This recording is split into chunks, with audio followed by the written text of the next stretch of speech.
The lake had always been my sanctuary.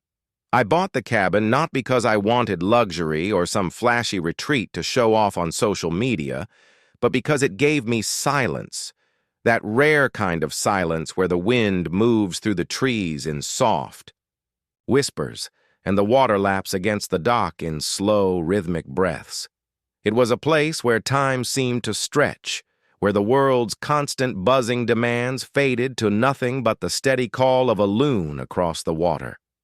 From the wraparound porch of my cabin, I could see the morning mist rise from the lake like a veil, dissolving into the first rays of sunlight that cut across the tree line. It wasn't just a property to me, it was a living reminder of what freedom felt like when you stripped away rules, walls, and noise. But of course, nothing draws out control-hungry people faster than a place that embodies freedom. Enter the HOA, and more specifically, its self-appointed queen bee, Karen. Karen wasn't just a neighbor, she was an institution, or at least she believed herself to be one. She had the kind of face that was always set into an expression of disapproval, the sort of permanent squint as though the entire world had failed to meet her exacting standards. She had a voice like a rusted hinge, always creaking open to tell you what you were doing wrong. To her, the HOA wasn't a community guideline or a framework for order. It was her personal kingdom, her badge of power, and she wielded it with the same flair as a medieval monarch swinging a sword. It didn't matter that the lake cabins had been there for decades, long before the HOA formed around the newer suburban-style houses on the North Ridge. Karen decided the rules stretched as far as she wanted them to, and the lakefront was her latest conquest. Unfortunately for her, that meant me. The first letter came folded neatly in an envelope with the HOA's embossed logo, like some kind of government decree. It accused me of unauthorized exterior modifications. I had to laugh at that one, because the modification they referenced was my dock, a dock that had been standing longer than Karen had lived in the neighborhood. My father and I built it together in my 20s, sanding down every plank, driving every nail with the kind of precision and pride that comes from knowing it'll outlast both of you. Karen hadn't been around then, but that didn't stop her from claiming it violated aesthetic standards. According to her, the boards didn't match the community color palette. I ignored it at first. Then came the second letter. Then the third. Each one escalated in tone, from polite suggestion to veiled threat, until the last one declared that daily fines would begin accumulating if I didn't comply. I could have paid the fine, replaced the dock, and made the problem go away. But there was a principle at stake, and if I'd learned anything about people like Karen, it was that the moment you surrendered even an inch, they took a mile. My refusal only seemed to fuel her determination. She began showing up unannounced, standing at the edge of my property with her arms crossed, jotting things down in a little spiral notebook as though she were gathering evidence for a trial. Once I caught her taking photos of my porch furniture, simple cedar chairs that had been carved by a local craftsman. Later, I received yet another letter, this time stating that the chairs were non-conforming outdoor fixtures. I didn't even bother responding. My silence must have infuriated her, because the next morning she was at my door, rapping her knuckles against the wood with such force I thought she'd break it. When I opened it, she didn't even wait for an invitation. "This isn't optional," she snapped, waving a sheaf of papers in my face. "The community has rules, standards. If everyone just did whatever they wanted, it would be chaos. Do you want property values to plummet? Do you want your neighbor's hard work ruined because of this?" She gestured at my porch like it was a crime scene. I stood there, calm as the lake behind me, letting her rant. There was a part of me that almost admired her commitment to the role she'd built for herself. But beneath the irritation, there was something darker, an almost manic need for control. People like Karen weren't just annoying, they were dangerous because they believed their personal opinions carried the weight of law. The more I resisted, the more aggressive she became. Fines began stacking on paper, though I never paid a cent. Threats of liens appeared in bold letters across envelopes. Rumors circulated through the small community. Whisper campaigns about how I was ruining the neighborhood. It was almost impressive, the machine she operated. She knew everyone, controlled the board, and thrived on intimidation. What she didn't know, however, was that I wasn't alone in this fight, and that my cabin was about to host a meeting that would change the course of this entire battle. You see, my professional life had always been separate from my lake life. The people around the lake knew me as the quiet cabin owner, the guy who minded his own business and fixed his own dock. But outside these woods, I worked in a world where legal codes, statutes, and government agencies weren't abstract. Threats, they were tools, allies, and weapons. Through years of projects, cases, and contracts, I had built relationships that went far beyond Karen's little HOA fiefdom. And one of those relationships was with someone who carried more power in a single pen stroke than Karen could wield, in a lifetime of angry letters. The State Attorney General. The Attorney General wasn't coming to my cabin for HOA drama, of course. Our meeting was about environmental easements, land usage, and policy updates that directly affected the watershed my cabin rested on. It was serious business, real business, the kind that actually mattered for the future of the lake.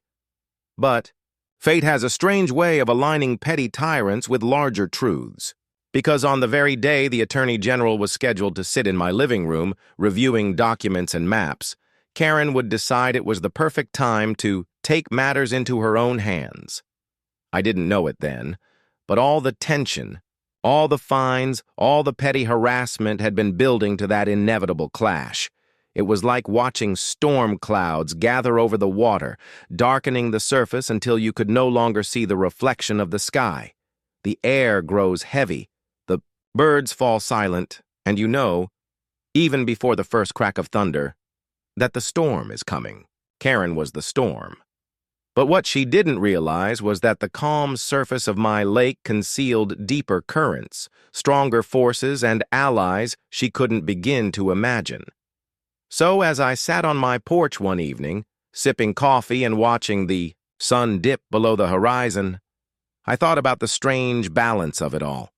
The lake was timeless, patient, eternal. Karen was restless, frantic, desperate to prove her power. And me? I was caught between the two, holding my ground, waiting for the inevitable moment when her obsession would collide with a reality far larger than her world. That collision was coming. The only question was how spectacularly it would break. Karen didn't retreat after her first round of fines and threats. If anything, my resistance seemed to ignite something in her. It was as though saying no was a language she had never heard spoken before, and my refusal to bend became a personal challenge she had to conquer. The letters kept coming, each one more absurd than the last. One accused me of improper shoreline maintenance because the reeds near my dock grew taller than the HOA's preferred height. Another cited me for excessive noise disturbance, a claim so ridiculous it bordered on comedy because the only sounds that echoed from my cabin were the crackle of a fire, the soft plucking of my old guitar, or the occasional laughter of friends on a summer night. It was clear Karen's strategy was to bury me in paper, to overwhelm me with bureaucratic harassment until I either gave in or gave up. But what she didn't understand was that patience, not panic, was my greatest weapon. Behind the scenes, I began documenting everything. Every letter was scanned, dated, and archived. Every uninvited visit was noted, with timestamps and, whenever possible, photographs. I even installed discreet cameras around the cabin, not because I wanted to live under surveillance, but because I knew eventually her overreach would cross a line, and when it did, I would need proof. Karen thrived on intimidation, on being louder and more aggressive than anyone else in the room. But intimidation only works when the other person is playing defense, and I had no intention of doing that forever. I was building a case, not just for myself, but for the principle that my land, my cabin, and my freedom weren't hers to regulate. The strangest part was how she managed to rally others. Neighbors I had once shared beers with on the dock suddenly grew distant, parroting her phrases about community standards and uniform aesthetics. It was as if she had cast a spell, using fear of falling property values like a whip to drive them into submission. A few resisted, quietly pulling me aside at the grocery store or post office to whisper encouragement. "We're rooting for you," one said, glancing nervously over her shoulder as though Karen might materialize from behind the cereal aisle. That was the thing about power like hers. It didn't have to be legitimate, it just had to feel inevitable. And fear, once planted, spread like wildfire. But Karen wasn't satisfied with letters and whispers. She escalated her campaign in more personal ways. Cars belonging to her HOA allies began parking at the edge of my property, their occupants, pretending to birdwatch or take leisurely strolls while pointing cameras at my cabin. Packages I ordered mysteriously vanished from the delivery box by the road. One morning, I found a crudely printed flyer taped to my door. Non-compliant. Properties bring everyone down? Don't be the problem. No signature, of course, but the sloppy, bold letters had Karen's fingerprints all over them. She wanted me isolated, boxed in, and weakened. Instead, she only sharpened my resolve. The irony was that while she was throwing her full weight into this petty crusade, my life outside the lake was pulling me in the exact opposite direction. I was preparing for a major meeting with the state attorney general, a meeting that had nothing to do with Karen, though it would eventually intertwine with her fate in ways she couldn't imagine. My work involved land use, water rights, and conservation laws, and the lake where my cabin sat was part of a larger watershed under review for new environmental protections. The Attorney General herself was scheduled to visit, partly to review policy documents, partly to see firsthand how cabins like mine interacted with the shoreline. It was a professional honor, but also a personal one. She was someone I respected, someone whose authority carried real weight.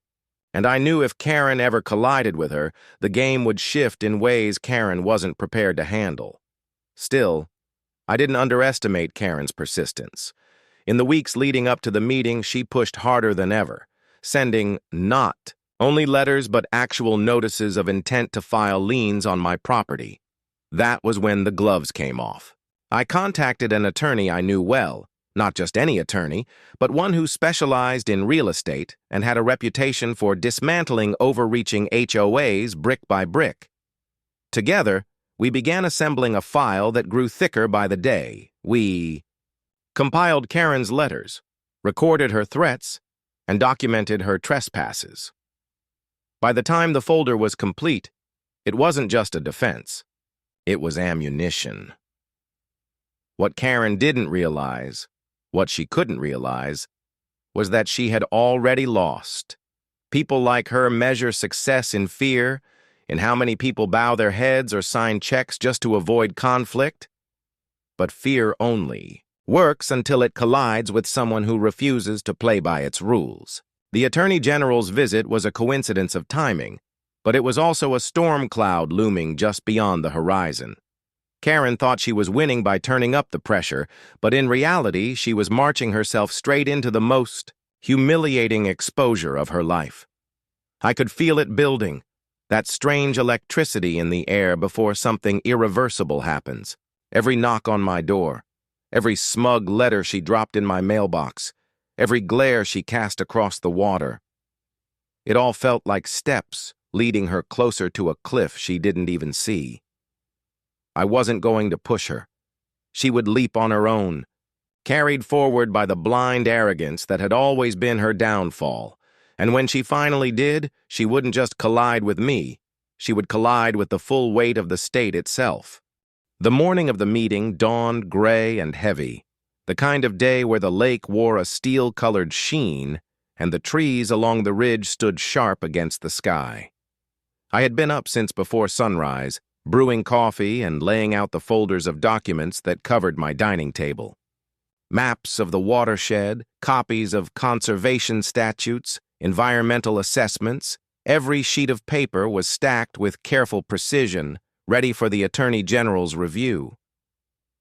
There was a quiet intensity in the air, a sense that something important was about to unfold, but even as I adjusted the placement of chairs and set out a tray of glasses, I couldn't shake the feeling that Karen's storm was close.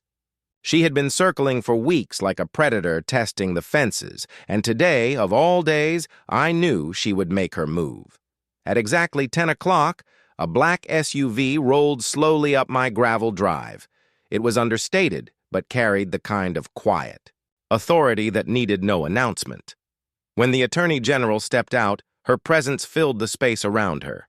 She was poised, deliberate, her gaze sharp but not unkind. We shook hands on the porch, and I led her inside, offering her the seat with the best view of the lake. She complimented the cabin, noting its natural integration with the shoreline, exactly the kind of balance she wanted to see preserved in future policy. As we began going through the documents, I felt a surge of relief. For a moment, the cabin was what it was meant to be again, a place of purpose, a place of peace. And then came the knock. No, not a knock. A pounding. 3 rapid, jarring blows against the front door, each one rattling the frame as though the intruder meant to break it down. The Attorney General looked up, startled, as the papers on the table trembled from the vibration. I knew, instantly, who it was. No one else announced themselves like that, with a mixture of arrogance and impatience that turned something as simple as knocking into an act of domination. I stood, exhaling slowly, already bracing for the storm that was about to crash through my home. Before I could reach the door, it swung open. She hadn't waited for permission. Karen barreled inside, her face twisted with self-righteous fury, a clipboard clutched in her hand like a weapon. Her eyes scanned the room, landing on the papers, the maps, the glasses of water on the table, and then the woman seated at the head of it all. But she didn't recognize her. Not yet. Karen charged forward, her voice already raised, shrill and cutting. "This has gone on long enough," she snapped, slapping a stack of violation notices onto the table, scattering the neatly arranged documents I had laid out. "You think you're above the rules? You think you can just flaunt community standards because you own a cabin on the water? Not on my watch. Not in my neighborhood. You are in direct violation of—" "Excuse me," the Attorney General said, her voice calm, but carrying an authority that silenced the room in an instant. It wasn't loud, but it cut through Karen's tirade like a blade. Karen froze, mid-sentence, blinking at the woman she had just interrupted. You could see the confusion flicker across her face, the brief hesitation as her mind struggled to place this stranger who radiated a presence far beyond any ordinary visitor. Karen cleared her throat, attempting to regain her footing. And who exactly are you?" she demanded, trying to sound firm but faltering under the weight of the Attorney General's steady gaze. The Attorney General rose slowly, deliberately, her eyes never leaving Karen's. "I am the state, Attorney General," she said simply, each word delivered with measured gravity. "And I was in the middle of a meeting." The silence that followed was absolute. The lake outside seemed to hold its breath. Karen's mouth opened, then closed again, her eyes wide as though she had just stumbled into the wrong room of a courthouse. For the first time since I had known her, she looked small, not physically but in spirit, as if the armor of her authority had been stripped away in an instant. Her clipboard sagged in her hand, the boldness that had carried her through years of bullying vanishing under the weight of true power. I didn't realize," she stammered, her voice dropping into a register I had never heard from her before. "I was told there were violations and I needed to—" "You thought you could barge into a private residence uninvited," the Attorney General interrupted, her tone cool and unforgiving. "You thought your position on a homeowner's board gave you the authority to trespass. It does not." She stepped closer, her presence filling the room. "You are not above the law, and today you have placed yourself squarely beneath it." Karen's face flushed crimson, her bravado crumbling as she looked from me to the Attorney General and back again. She tried to muster a defense, some half-formed explanation about community bylaws and property values, but the words came out fractured, incoherent. The Attorney General raised a hand, silencing her again. "Sit down," she commanded, pointing to the empty chair across from her. "You've disrupted official business, and now you will listen." And so, for the first time in her reign of terror, Karen did as she was told. She lowered herself into the chair, her knuckles white around the clipboard, her eyes darting like a cornered animal. She had come expecting to flex her authority, to humiliate me in my own cabin. Instead, she had walked into a tribunal she didn't control, overseen by a woman whose authority was unquestionable. The hunter had stepped into the snare without even realizing it, and now the jaws had snapped shut. I sat back, watching the scene unfold, a strange mixture of satisfaction and disbelief washing over me. For months, Karen had stormed through my life like a relentless gale, convinced of her invincibility. And now, in a single moment, she was exposed, stripped of her illusions, caught in the act, and forced to confront a power she couldn't manipulate, intimidate, or bend to her will. The storm had broken, and the calm that followed was mine.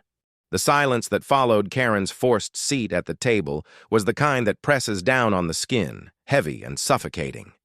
She sat stiff-backed, clutching her clipboard like a shield, but the defiance in her eyes had dimmed to something, closer to panic. The Attorney General remained standing for a long moment, her gaze sweeping over the scattered violation notices Karen had flung across my table. She picked one up, studied it briefly, then set it back down with the kind of precision that made the gesture feel like a verdict. When she finally spoke, her voice carried the weight of finality. "Let's be clear," she began. "You are not an officer of the law. You are not an elected public servant. You are a volunteer board member in a homeowners association, an organization with limited jurisdiction that does not, and never will, supersede state property rights or constitutional protections. And yet here you are, trespassing into a private residence, disrupting an official meeting, and harassing a homeowner with fabricated citations. Tell me, Ms. She paused, glancing at Karen with a raised eyebrow. "Wells," Karen stammered. "Karen Wells." "Tell me, Ms. Wells," the Attorney General continued, her tone sharp enough to cut through steel. "What exactly made you believe you had this authority?" Karen's mouth opened, then closed again.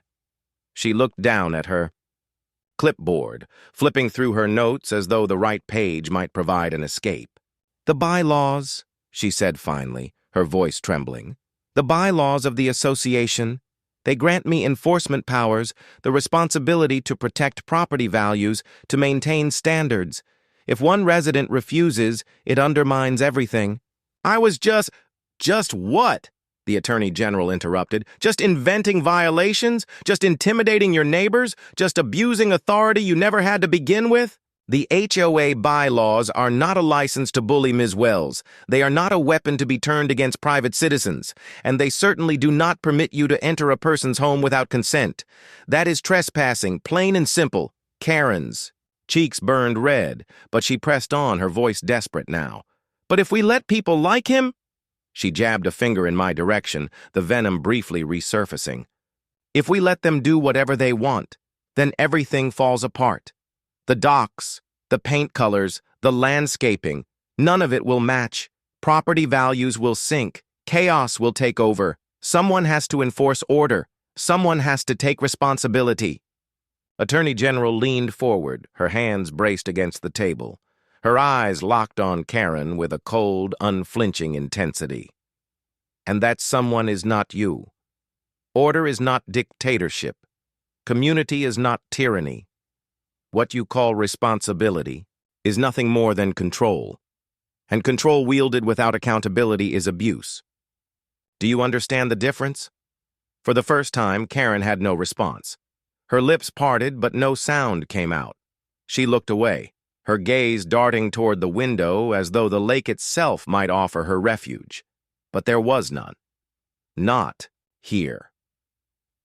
Not now. It was then that I finally spoke. For the better part of an hour, I had let the Attorney General take the lead, her presence more than enough to dismantle Karen's bravado. But this was my fight too, and I wanted my voice heard. Slowly, I slid the thick folder I had been building for months across the table. The Attorney General opened it, her eyes scanning the first few pages. The dated letters, the time-stamped photographs, the recorded transcripts of Karen's harassment. She nodded, satisfied, then turned the folder so that it faced Karen. "This," I said, my voice steady but firm, "is every violation notice you ever sent me? Every letter you slipped into my mailbox, every uninvited visit to my property, every photo you or your people took without permission. I documented it all, Karen. You thought you were building a case against me, but all you were really doing was building one against yourself." Karen's hands shook as she flipped through the pages, each one a mirror reflecting her own excesses back at her. Her breath quickened, shallow and uneven, and for a moment I thought she might bolt from the chair and run out the door. But she didn't. She just sat there, trapped in the web she had spun. The Attorney General closed the folder with a decisive snap. "This will be referred to my office for further review," she announced. "Possible charges include harassment, trespassing, and abuse of authority under state law. In addition, I will be forwarding this evidence to the county clerk for an immediate review of your HOA's charter. If this board cannot operate within the confines of its limited authority, it will be dissolved." Karen's jaw dropped. "Dissolved? You can't—" "I can," the Attorney General said, her tone ice cold. "And I will. Consider yourself fortunate that we are starting with a civil investigation. If you had laid one hand on this homeowner, we would be discussing criminal charges." The words hit her like a physical blow. Karen sank back into her chair, her shoulders collapsing inward, the fight draining from her in visible waves. She tried to speak again, but the Attorney General raised a hand, silencing her. "We are finished here," she declared. And just like that, the meeting resumed, though Karen remained frozen in her seat, a ghost of the tyrant she had been.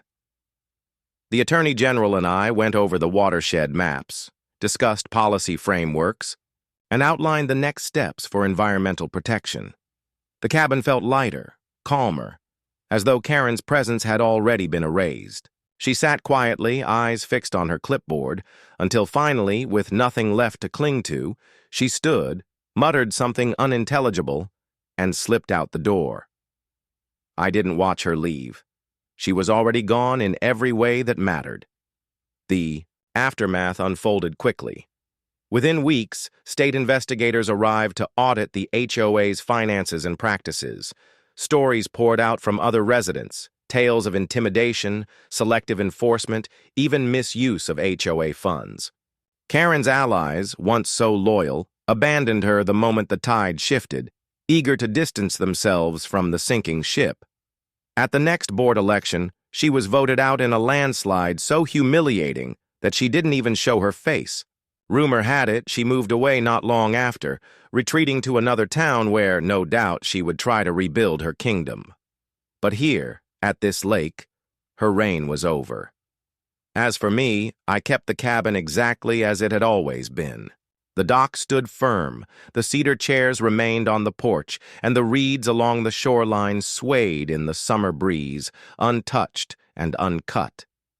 The lake was mine again, not because I had fought harder than Karen, but because I had fought smarter, and because in the end her thirst for control had undone her. Sometimes revenge doesn't come with fireworks or explosions.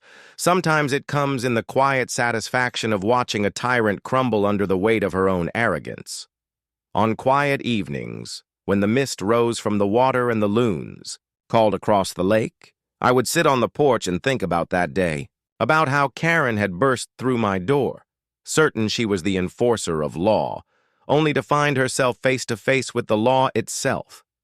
It was almost poetic, the way fate had arranged it. She had wanted to prove her power, but all she had really done was expose her weakness. And as the sun dipped low over the water, painting the sky in fire and gold, I couldn't help but smile. Because the lake was timeless, the cabin was unshaken, and Karen, for all her bluster, was nothing more than a ripple on the surface, already fading into memory.